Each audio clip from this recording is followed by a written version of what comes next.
Assalamualaikum warahmatullahi wabarakatuh. Alhamdulillahirrabbilalamin. Allahumma sholli wa sallim wa barik ala sayyidina Muhammad wa ala ali sayyidina Muhammad. Selamat pagi anak-anak. Bagaimana kabarnya pagi hari ini? Sehat semua ya? Alhamdulillah. Sudah pada mandi semuanya? Iya. Ya, ada yang belum mandi, ada yang sudah mandi dan sudah membantu ibu. Bagus sekali ya. Yang penting setiap pagi jangan lupa sholat subuh ya.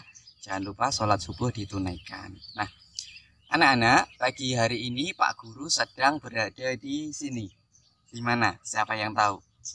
Ya, Pak Guru sedang berada di Keraton Ratu Mboko ya. Letaknya ada di Dukuh Ndawung, Bokoharjo, Prambanan, Sleman ya. Di sini ini 100 meter dari tempat tinggal Pak Guru. Nah, pada pagi hari ini kita akan belajar tentang keteladanan Nabi Muhammad Shallallahu Alaihi Wasallam. Ingat, salah satu tugas Nabi Muhammad Shallallahu Alaihi Wasallam diutus ke dunia ini adalah untuk menyempurnakan akhlak mulia. Beliau bersabda, "Innama bu'istu liutammima makarimal akhlak." Innama sesungguhnya bu'istu aku diutus liutammima untuk menyempurnakan makarimal akhlak, akhlak yang mulia. Nah, salah satu akhlak yang mulia adalah tentang kesabaran. Nah, sebelum kita mulai, coba kalian berikan satu contoh tentang perbuatan yang menunjukkan kesabaran. Apa itu? Ya.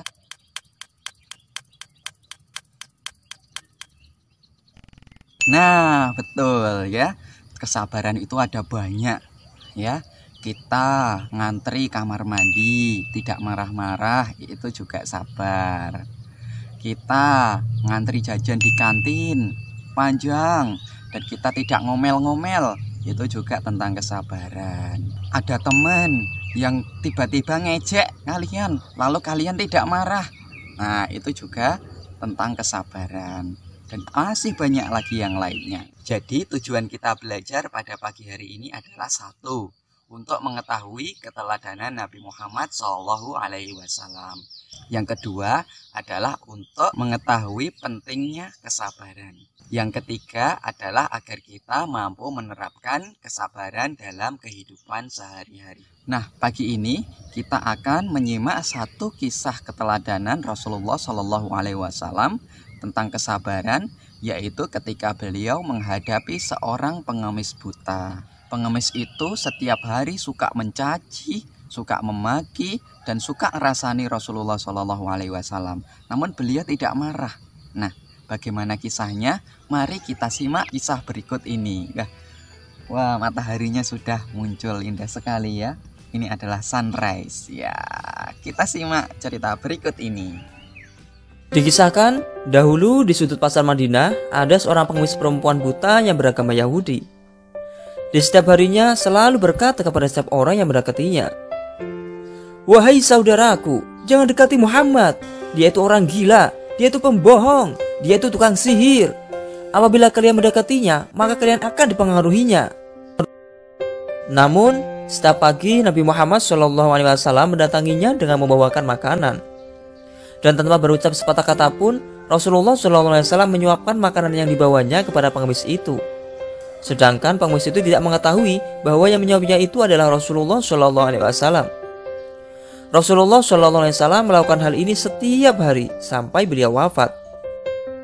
Setelah wafatnya Rasulullah SAW, tidak ada lagi orang yang membawakan makanan setiap pagi kepada pengemis Yahudi buta itu.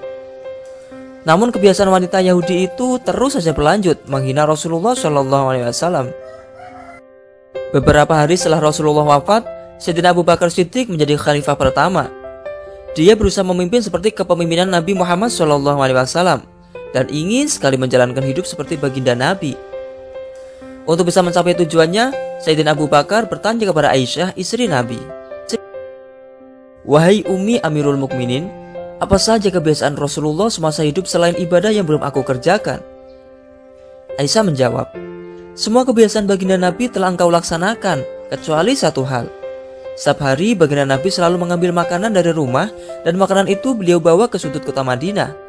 Di sana dia menyuapi seorang nenek Yahudi yang tunanetra. Sayyidina Abu Bakar pun segera mengambil senapan makanan di dalam rumahnya dan pergi ke tempat disebutkan Aisyah. Sampai di sana dia menemukan nenek dimaksud. Namun Sayyidina Abu Bakar tidak habis pikir. Mulut perempuan tua itu mengoceh dengan kata-kata menghina dan mencaci Rasulullah Shallallahu Alaihi Wasallam. Awalnya Sayyidina Abu Bakar enggan menyuapi nenek Yahudi itu. Namun dia teringat kata-kata Aisyah. Akhirnya dia menghampiri dan menegur perempuan tua itu. "Wahai nenek, diamlah. Sesungguhnya aku akan menyuapimu," kata Sayyidina Abu Bakar. Nenek itu menjawab, "Terima kasih. Tapi sebelum itu, aku hanya ingin mengingatkan engkau, hai orang baik. Jika kau mendengar nama Muhammad, maka jauhi dia. Karena sesungguhnya dia adalah pembohong dan pendusta." Kemudian Sayyidina Abu Bakar mulai menyuapi nenek buta itu. Setelah 2 suapan, nenek tersebut menepis tangan Abu Bakar sambil berkata, "Bukan. Sesungguhnya bukan kamu orang biasa setiap hari menyuapi aku. Orang itu sangat lembut dan sopan. Bukan, kau bukanlah orang itu." Mendengarkan ucapan nenek itu, Sayyidina Abu Bakar menangis dan berkata, "Wahai nenek tua, sesungguhnya orang yang biasa menyuapimu setiap hari itu sekarang telah tiada, karena dia telah wafat beberapa hari lalu. Dialah Nabi Muhammad Shallallahu Alaihi Wasallam yang selalu engkau caci maki dan engkau hina." Mendengar penuturan Sayyidina Abu Bakar, nenek Yahudi itu tersungkur menangis dan menyatakan penyesalannya. Dia akhirnya memutuskan untuk masuk Islam karena keindahan akhlak Rasulullah Shallallahu Alaihi Wasallam. Wallahu a'lamu bishawab wal muradi. Nah, dari kisah ini betapa besar cinta kasih sayang Rasulullah Shallallahu Alaihi Wasallam kepada seluruh umatnya, meskipun dia beragama non-Islam. Tapi karena keluaran akhlak beliau dapat menjadikan banyak orang sadar untuk memeluk agama Islam. Semoga kita dapat meneladani akhlak mulia Nabi Muhammad SAW dalam kehidupan sehari-hari dan mendapatkan syafaatnya di akhirat kelak nanti. Nah, demikian ceritanya. Bagaimana anak-anak? Bagus sekali ya. Dari sini kita dapat mengambil suatu kesimpulan bahwasanya dengan kesabaran maka orang dapat melihat indahnya agama Islam. Dan yang kedua adalah kita dapat meraih sebanyak-banyaknya saudara, sebanyak-banyaknya teman kalau kita mampu menerapkan kesabaran. Nah, jadi kesabaran itu luas dan salah satunya adalah tentang cerita Nabi Muhammad SAW bersama seorang pengemis buta. Nah, ini sampah ini buang kemana ya? Wah, ada tempat sampah. Nah, membuang sampah pada tempatnya itu juga termasuk kesabaran ya. Demikian pelajaran kita pada pagi hari ini. Semoga bermanfaat bagi kita semua. Terakhir, pesan Bapak Ibu guru adalah jangan lupa tetap memakai masker ketika sedang beraktivitas di luar ruangan. Selalu cuci tangan pakai sabun dengan air mengalir sehingga tangan kita selalu bersih. Semoga kita semuanya sehat selalu ya. Wallahul muwaffiq ila aqwamit thoriq. Wassalamualaikum warahmatullahi wabarakatuh.